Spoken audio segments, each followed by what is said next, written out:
merci Jean Vallée, merci à Salvatore Adamo, Microléon, Zitrone, mesdames et messieurs, bonsoir, excusez-moi de surgir énormément dans cette merveilleuse émission de vos détours que je connais pas.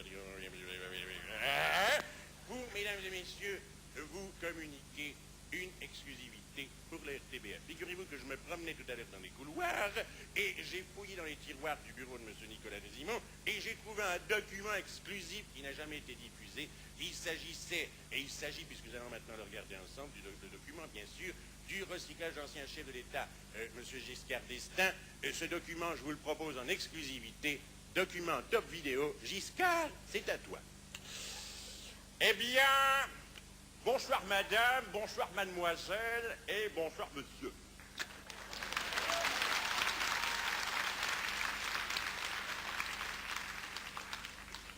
Suite à mon échec aux élections présidentielles du 10 mai 1981, j'ai décidé de me lancer dans le théâtre, ou plus précisément dans la comédie que j'ai d'ailleurs eu l'occasion de jouer pendant tout un septennat à la tête du gouvernement français. Mais je vous avais remarqué, bien sûr, j'ai besoin d'un certain perfectionnement et j'ai fait ce soir appel ici pour ce premier cours de théâtre à un professeur que j'ai choisi parmi les plus drôles du cinéma comique français. Il est là, mon cher Louis de Funès, la parole est à vous. Monsieur le Président.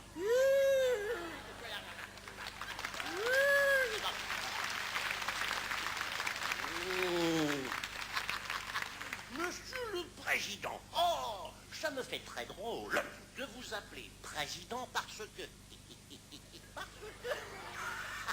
vous n'êtes plus Président là-bas. Vous n'êtes même plus ministre.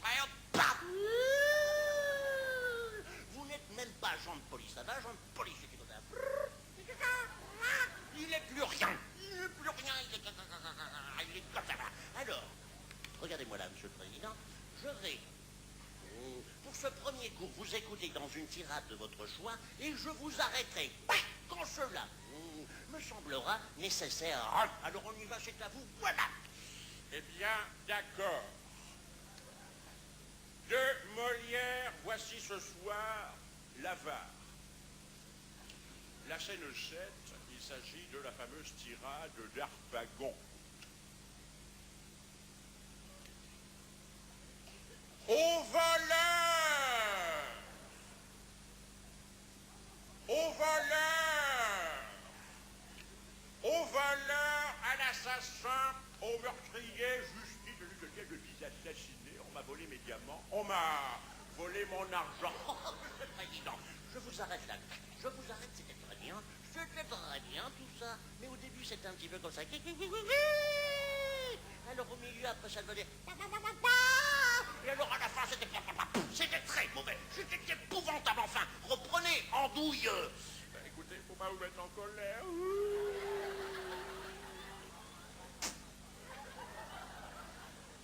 Je reprends.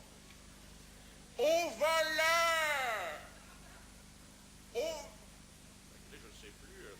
Au voleur madame, au voleur mademoiselle et au voleur monsieur. Alors ça, c'est le bouquet. Alors ça, c'est au voleur, madame, au voleur. Mais il ne comprend rien. Il ne comprend rien. Il est comme ça.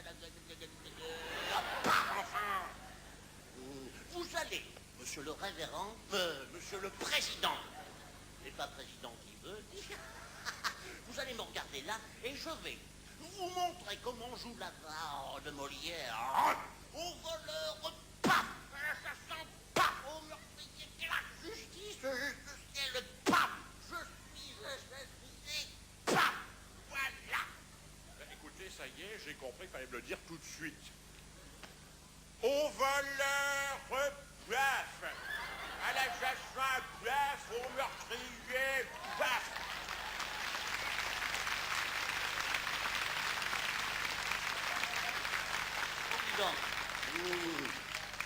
Alors là, en ce moment, vous vous foutez de moi, hein. Vous vous foutez. Qu'est-ce que ça veut dire, les paf? Les paf que j'ai rajoutés dans la VAR. C'est ma personnalité à moi. Est-ce que je me permets, moi, Louis de Funès de Frère, au voleur, à l'assassin, au meurtrier? Oh, vous n'avez rien compris, foutez-moi le camp. Paf! Mesdames et messieurs, nous voudrions vous signaler qu'entre Giscard et Louis de Funès, tout s'était très bien terminé, puisqu'ils se sont réconciliés au fumoir en fumant le fameux Le Canuet de la paix. Mesdames et messieurs, bonsoir.